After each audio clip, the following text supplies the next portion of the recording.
नमस्ते। एले दर्पण देखने वालों का बहुत बहुत स्वागत है। आज हमारे पास हमारे साथ दो महान कलाकार हैं। साहित्य और संगीत की नगरी माँ बाबा भोलेनाथ की नगरी वाराणसी काशी से आते हैं। आइए उनसे बात करते हैं और जानते हैं कि उनकी जो ये यात्रा है ये कैसे प्रारंभ हुई और यहाँ तक का सफर उनका कैसा रहा। सबसे पहले आपसे जानना चाहेंगे, प्रणाम करती हूँ आपको। अशोक जी, आपसे जानना चाहूंगी, आपने अपने नाम का मतलब बहुत अच्छा बताया, जो शोक को हर ले अशोक। तो मैं जानना चाहूंगी कि ये जो आपकी संगीत यात्रा है, आप वादक तबला आपने इतना खूबसूरत बजाया, कैसे शुरू हुई?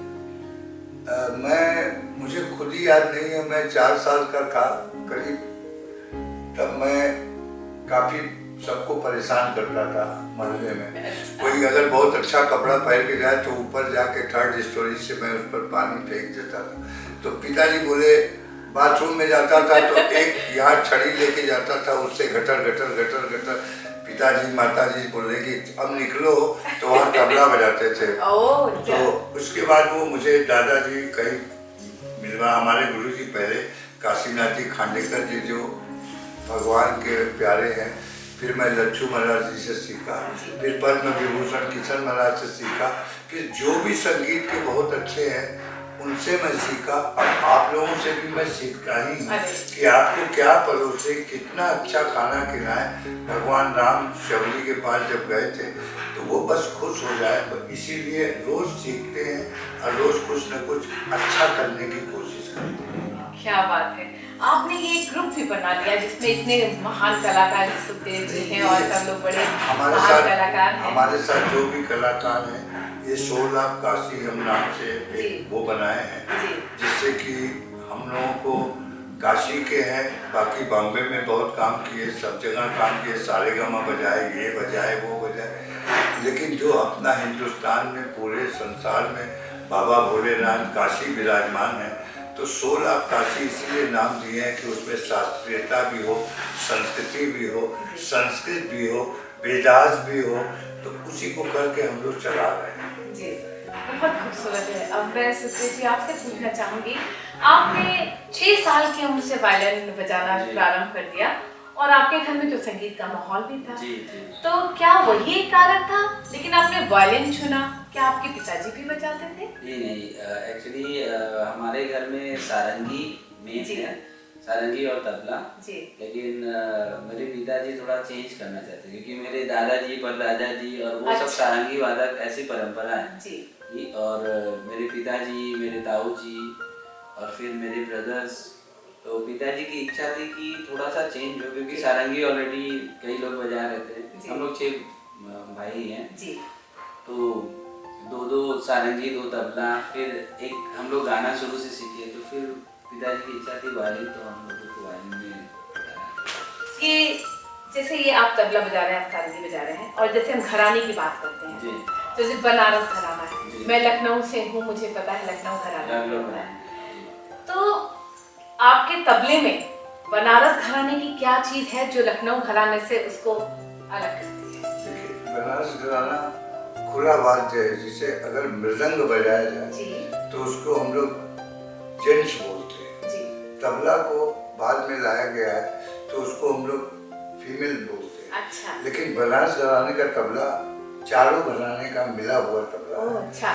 अजवाड़ा बाज भी दिखाई देगा आपको, लखनऊ बाज भी दिखाई देगा, तो उसको मिला के हमारे यहाँ जो भी हमारे पुराने बुजुर्ग लोग रहे, हम लोग तो उनका बस समझ लीजिए कुछ भी नहीं बजाते, क्योंकि हम लोग कितना भी रियाज करेंगे, हमारे यहाँ तो ऐसे ऐसे रियाज करने वाले हैं कि सोमवार को रियाज करने बैठे, वाइफ से बोले कि जगाना मत, तो बुधवार को कह क्या रहे कि सवेरा हो गया क्या, रात दिन खाली प्रैक्टिस होती थी। अब तो 1 घंटे में लोग सोचते हैं कि हम आर्टिस्ट बन जाए। तो हम लोग उस घराने के, उस जगह के हैं कि अभी तक भी इस जन्म में शायद होगा कि नहीं होगा, तालियां बहुत बजती है, तालियां से और संगीत से और उसके वाइब्रेशन से जरूरी नहीं कि बहुत अच्छा हो। तो हमको पता है कि हम कहाँ पर हैं, कहाँ पर और लोग थे, तो वो करना बड़ा मुश्किल है कि पेट भी चलाना है, कुछ कमाना भी है, इसलिए प्लीज हम लोग बनारस घराने को ही स्वीकार करते हैं। जय हो। वही बात मैं आपसे पूछूंगी कि वायलिन में भी क्या ये घराना के राग चलते हैं उसमें? जी देखिए, राग तो एक ही होता है, लेकिन जी। जो स्टाइल होती है जी। वो डिफरेंट करता है कि आप किस घराने से कैसे है। जैसे भैया ने बताया कि बनारस घराने में खुला वादन है, खुला वादन होता है, तो उसका जो प्रैक्टिस होता है वो एक अलग आपको दिखाई देगा। उसी तरह हम लोग जैसे हमने सारंगी के साथ रियाज किया, तो मेरा जो गोइंग है, जो मेरा वायलिन का स्टाइल है, वो बहुत सारंगी के करीब है। अच्छा। अगर आप कंपेयर करेंगे किसी अलग वायलिनिस्ट को और सुनेंगे तो आपको डिफरेंस समझ में आएगा कि हम लोग बहुत ओपन करके और बहुत उस ढंग से बजाते हैं। तो वो असर है बनारस का और सारंगी का। और फिर बंदिशें ऐसी ऐसी हैं, वो सब भी अलग करती हैं। बाकी संगीत तो एक ही है, हर घराने में अलग खासियत है, अलग उसका मिजाज है। तो जैसे मैं आपसे पूछना चाहूंगी कि जब आपने जैसे बोला कि सुर तो वही है, जी जी, साज आप वही बजाएंगे, जी। लेकिन आप जैसे आपके पिताजी बहुत वो मतलब बहुत नामी गिरामी थे, आपने भी विदेशों में जाकर के सीखा सिखाया भी, राइट? एक्चुअली सीखने का जो है हम लोग का कि आपको टेंडेंसी सीखने की हमेशा रहे, क्योंकि लर्निंग ऑल ओवर लाइफ है और संगीत इतना डीप है कि हर क्षण आप कुछ न कुछ सीखते हैं। जैसे कभी कभी हम लोग किसी स्टूडेंट को सिखा रहे हैं और सडनली उसके हाथ से कुछ ऐसा निकला, अच्छा, कि तो अरे यार ये तो बहुत अच्छा है, क्या बात, तो इसको भी हमको लेना चाहिए, क्या बात है। तो वो लर्निंग वहां से भी है। और मैंने जब टूर करना शुरू किया और वेस्टर्न वायलिनिस्ट को, क्योंकि मेरे बहुत से वेस्टर्न स्टूडेंट भी हैं जो अच्छे वायलिनिस्ट हैं, तो उनसे बहुत चीज मैंने ये देखा कि उनका जो गोइंग है, उनका जो टेक्निक है, वो कैसे मैं अपने इंस्ट्रूमेंट में इंडियन क्लासिकल में कैसे उसको फीड कर सकता, तो वहां से लेके मैंने इसमें डाला। जैसे मैंने बहुत, आप देखेंगे परफॉर्मेंस में कि मैंने जो गोइंग यूज किया, तो वो एक्चुअली वो वेस्टर्न गोइंग, वेस्टर्न, जी जी जी जी, वो इंडियन स्टाइल नहीं, लेकिन हमने उसको ट्राई किया कि वो हम उसमें फीड कर सके, ताकि हमारी जो शास्त्रीयता है वो बरकरार, जी, वो कहीं से मतलब कहीं से वो डिस्टर्ब ना, तो वो सब हम लोग को देखना। तो आपने जब उन्हें भी सिखाया तो क्या उन्होंने हमारी चीजें बहुत, हमारे पास स्टूडेंट कई साल पहले, लाइक 2006 से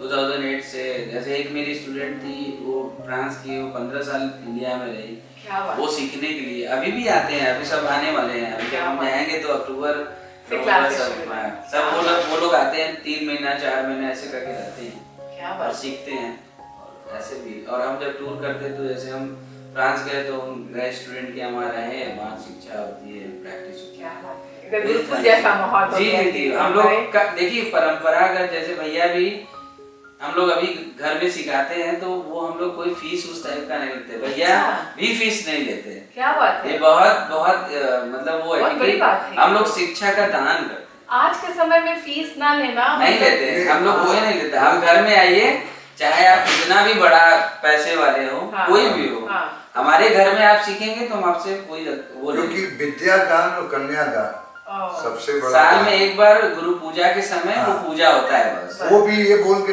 बेचते हैं कि देखो लेके मत आना ज्यादा, वो जो भी आपकी इच्छा, श्रद्धा है, लेकिन ऐसा कोई फीस नहीं है और टाइमिंग भी नहीं होता, क्योंकि हम लोग वैसे सीखे हुए हैं।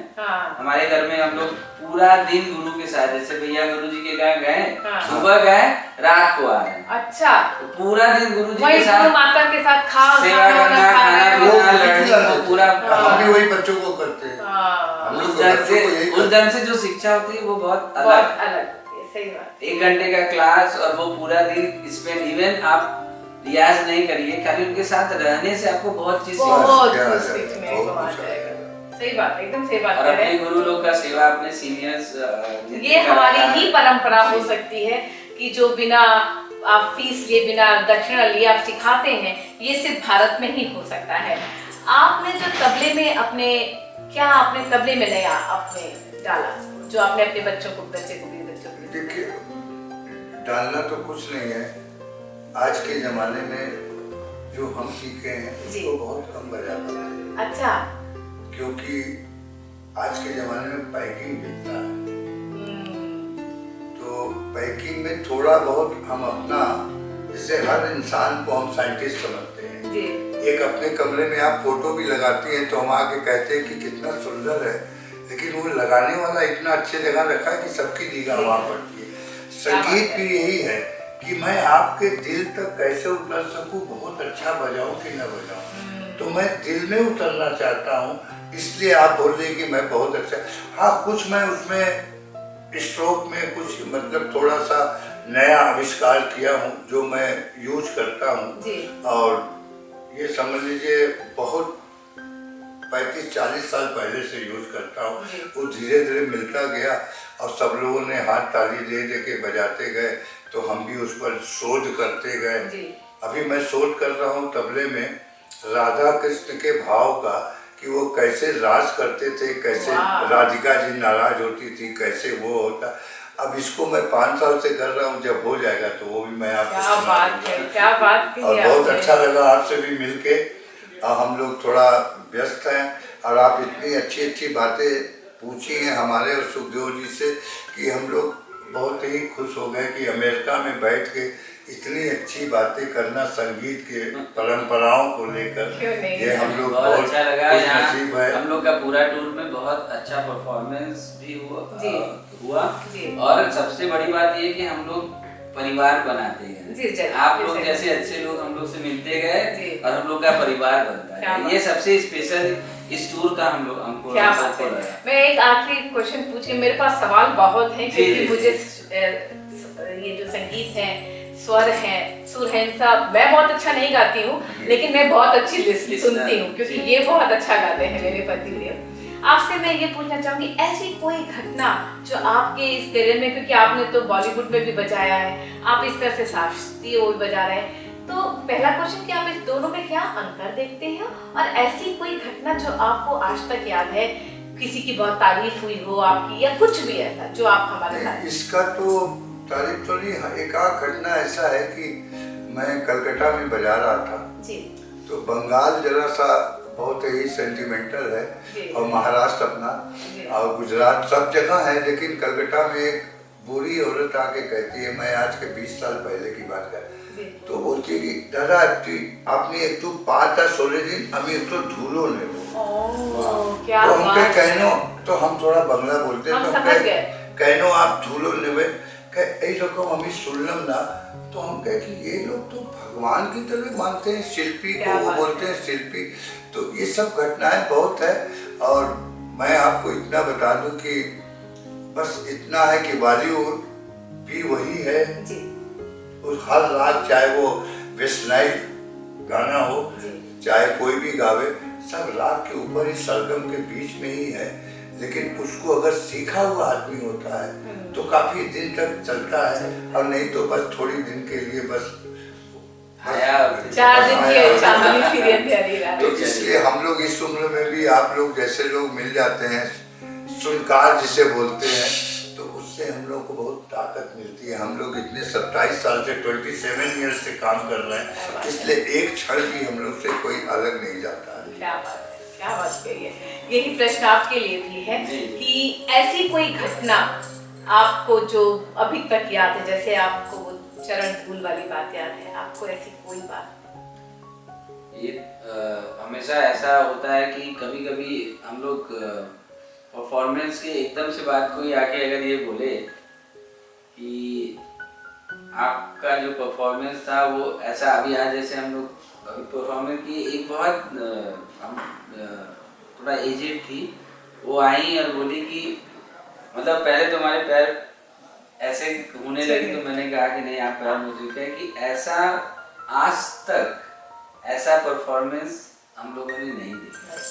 तो ये हमारे लिए सबसे बड़ा आशीर्वाद है कि हम लोगों ने जो प्रयास किया वो इतने लोगों को अच्छा लगा, और स्पेशली वो आगे तो ऐसी घटनाएं कई हम लोग के साथ होती रहती है। भैया ने आपको बताया जी जी, ये सबसे बड़ा, कोई छोटा बच्चा आगे कभी बोलता है कि I never listen this type of, जी जी जी, सही बात है।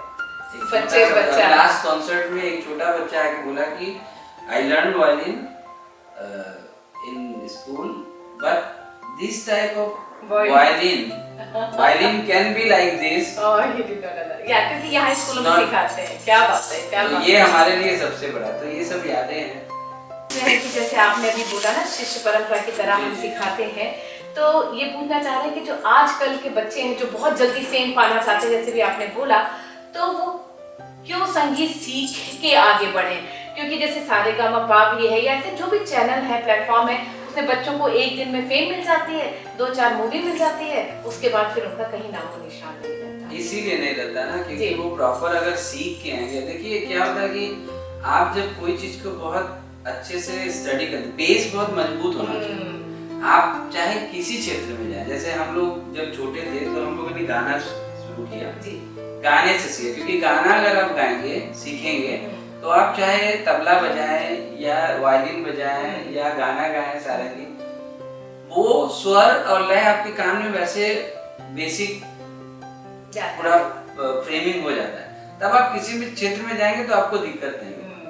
तो इसलिए जो स्टडी करके, जो उसको बेस तैयार करके, तब वो कोई भी चीज करे, कोई भी रोक नहीं सकता है। कोई रोक, जीवन बॉलीवुड में जाए, कहीं भी जाए, सब म्यूजिक एक ही है, सब सरगम एक ही है, वेस्टर्न भी एक ही है, मतलब म्यूजिक एक ग्लोबल लैंग्वेज। तो प्लीज आप सब लोग पृथ्वी आए तो सीख के आए तो स्टेब्लिश रहेंगे। तो सही बात है। तो आप हमारे एलए दर्पण चैनल को देखने वालों को क्या कहना चाहिए? आप दोनों एक मैसेज। बहुत अच्छा लगा कि आपने हम लोगों का थोड़ा सा मैसेज जो है इंडिया का, अमेरिका के लोगों के साथ आपने जो साझा किया, उसके लिए बहुत बहुत धन्यवाद। आपने जो इतना अच्छा खूबसूरत दिखाएंगे, जरूर आपको बहुत अच्छा लगा होगा, इसलिए मैं प्रणाम करता हूँ, नमस्कार करता हूँ, गुड नाइट।